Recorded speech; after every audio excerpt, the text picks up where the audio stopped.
अस्सलाम वालेकुम व्यूवर्स, कैसे हैं आप सब। उम्मीद करता हूँ सब बाखैर वाफियत होंगे। अल्लाह शाद व आबाद रखे। व्यूवर्स, मर्दाना जरासीम या तौलीदी निज़ाम में ख़राबी क्यों आती है, इसकी क्या वजूहात होती हैं कि वो ख़राबी किसी भी बंदे में आ जाती हैं, और वो कौन से ऐसे वजूहात हैं कि जिनका जानना हर ऐसे मरीज़ के लिए ज़रूरी है कि जो वो इस मसले से दो चार है। क्योंकि अगर उसको वजूहात का इल्म होगा तो वो अपनी तशख़ीस की तरफ बहुत ज़्यादा तवज्जो देगा और उसकी कोशिश होगी कि वो किसी कॉम्पिटेंट डॉक्टर के पास जाकर अपने मसले का हल ढूंढे।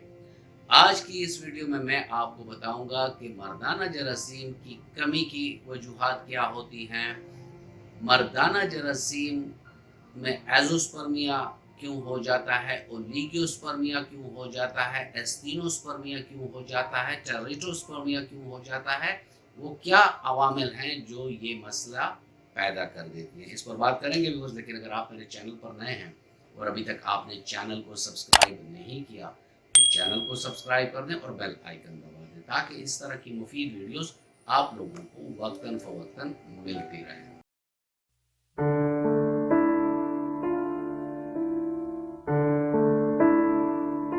व्यूवर्स, इन तमाम बीमारियों पर ऑलरेडी मेरी वीडियोस हैं जिस पर मैंने इन पर बात भी की है, मेडिसिन भी बताई हैं, फूड टिप्स भी बताई हैं। तो अगर कोई मेरा व्यूवर ये चाहता है कि मुझे बिलखसूस अपने मसले या स्तीनों का मुझे चाहिए, या मुझे एज़ोस्पर्मिया के मुतल्लिक मालूमात चाहिए, या टेरिटोस्पर्मिया के मुतल्लिक मालूमात चाहिए, या नेक्रोज़ोस्पर्मिया के बारे में मुझे मालूमात चाहिए, तो मेरे चैनल पर आपको मेन प्लेलिस्ट मिल जाएगा जिसमें मर्दों के अमराज के बारे में मैंने बात की है, और इसमें ये तमाम वीडियोस आप लोगों को मिल जाएंगी।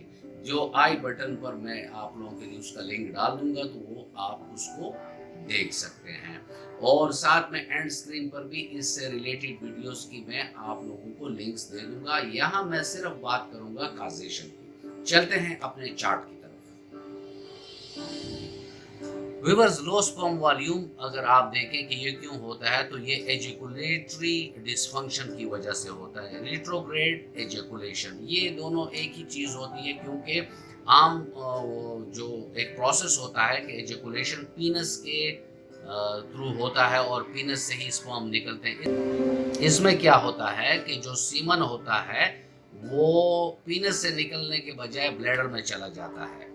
ठीक है, इसे ड्राई आर्गोसम भी कहते हैं, यानी खुश्क इंजाल भी कहते हैं। तो ये भी इनफर्टिलिटी का एक काज होता है। इसके बाद हाइपोगोनेडिज्म, यानी मेल हार्मोन जो हैं, टेस्टोस्टेरोन है, वो किसी वजह से कम हैं, तो वहाँ भी लो सीमन वॉल्यूम आपको देखने को मिलेगा।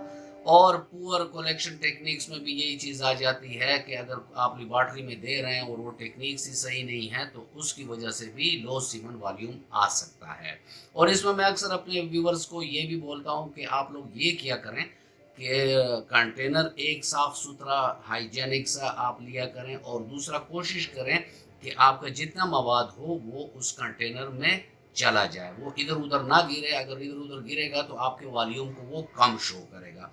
इसके बाद जो मसला आता है वो एसिडिक सीमन का आता है। इसमें भी एजेकुलेटरी डक्ट की ऑब्स्ट्रक्शन होती है। ये कंजेनिटल भी हो सकती है कि पैदाइशी तौर पर वास डेफरेंस जो है और सेमिनल वेसिकल्स जो हैं ये मौजूद ही नहीं होते, तो फिर एजेकुलेटरी डक्ट ऑब्स्ट्रक्शन बिल्कुल होगा, यानी इंजाल के जो रास्ते की रुकावट है वो इसमें देखने को मिलती है। फिर हम देखते हैं कि एज़ोस्पर्मिया और ओलिगोस्पर्मिया की वजूहात में क्या क्या ऐसी वजूहात हैं। तो इसकी वजूहात में अगर आप देखें तो सबसे पहले जेनेटिक आता है। जेनेटिक में क्लेनफेल्टर सिंड्रोम है, सिस्टिक फाइब्रोसिस है, वाई क्रोमोसोम माइक्रो डिलीशन है, क्रोमोसोमल ट्रांसलोकेशन है, और नोनन सिंड्रोम है।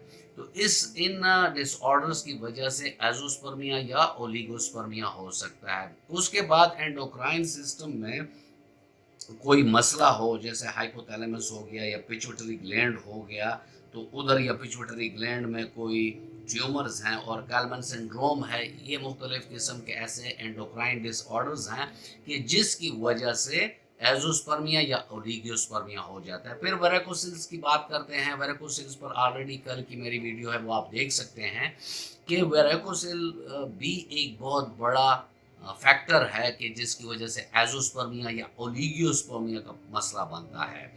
تو اس میں میں نے ایکسپلین بھی کیا ہے ویڈیو میں، یہاں میں آپ کو بتا دوں کہ جو وینز ہوتی ہیں ٹیسٹیکل کے اوپر اور ٹیسٹیکل کے اس ایریا میں اسکروٹم میں جو ہوتی ہیں ان میں فرق آ جاتا ہے، اور اس کی وجہ سے ایزوسپرمیا یا اولیگوسپرمیا ہو جاتا ہے۔ پھر اس کے بعد جو آتا ہے وہ آتا ہے کرپٹوچائڈزم۔ یہ وہ مسئلہ ہوتا ہے کہ بچے جب ماں کے پیٹ میں ہوتے ہیں تو ٹیسٹس اس کے پیٹ کے اندر ہی ہوتے ہیں، پیدائش کے وقت وہ دونوں اسکروٹم میں آ جاتے ہیں۔ بعض اوقات ایک یا دونوں اسکروٹم میں نہیں آتے، تو جب نہیں آتے تو اس کی وجہ سے ایزوسپرمیا یا اولیگوسپرمیا کا مسئلہ ہو جاتا ہے۔ اس کے بعد انفیکشنز ہیں، ڈیفرنٹ انفیکشن ہے، ٹی بی ہو گئی ہے یا کوئی ایسی اور سخت بیماری ہو گئی جس میں مریض بہت عرصے تک میڈیسن لیتا ہے اور جس کے برے اثرات اس کے سپرمیٹوجینیسس کے پروسیس پر پڑتے ہیں، یا اس کو سیکشولی ٹرانسمیٹڈ ڈیزیزز ہو گئی ہیں تو اس میں بھی یہی سیمن ہی ایفیکٹ ہوتا ہے، یا مریض بہت سے ٹاکسین یہ جو فیکٹری میں کام کر رہا ہے یا کوئی ایسی جگہ میں کر رہا ہے جہاں مختلف قسم کے ٹاکسک میٹیریلز بھی ہیں۔ ریڈیشن ایک اور فیکٹر ہے کہ اگر کوئی ایسی جگہ کام کر رہا ہے کہ وہاں اس کے جو اسکروٹل ایریا ہے وہاں پہ ریڈیشن کا چانس ہوتا ہے گزرنے کا، تو اس کی وجہ سے بھی یہ چیزیں افیکٹ ہوتی ہیں۔ جینیٹیکل ٹریک آبسٹرکشن پر میں نے اوپر بات کر لی ہے، یہ ایزوسپرمیا میں بھی اور اولیگوسپرمیا میں بھی یہ ایک فیکٹر ہوتا ہے کہ جس کی وجہ سے ایزوسپرمیا یا اولیگوسپرمیا ہو جاتا ہے۔ پھر ایستینوسپرمیا میں کیا ہوتا ہے، اس میں جو سپرم کی موومنٹ ہوتی ہے وہ ریسٹرکٹ ہوتی ہے یا نہیں ہوتی ہے، بہت کم ہوتی ہے۔ تو اس میں جو پہلا فیکٹر ہے وہ پرولانگ ایبسٹینسز، یعنی بہت عرصے تک جمع نہ کرنا، مہینوں وہ جمع نہیں کرتا، تو اس کی وجہ سے بھی یہ مسئلہ ہو جاتا ہے۔ اس کے بعد جو دوسرا مسئلہ آتا ہے وہ آتا ہے امیونولوجیکل فیکٹر، اس میں اینٹی سپرم اینٹی باڈیز، اس کو ASA بھی کہتے ہیں۔ یہ ہمارے جو بلڈ ٹیسٹس بیریئرز ہیں اور بلڈ ایپیڈیڈائمل بیریئرز ہیں اس کے مال فنکشن کی وجہ سے، یا اس کا جو فنکشن ہوتا ہے وہ صحیح طرح یہ کرتا نہیں ہے، جس کی وجہ سے ہمارے اپنے ہی امیون سسٹم کے جو سیلز ہیں وہ ہمارے ہیلدی سپرمز کو کھانے لگ جاتے ہیں۔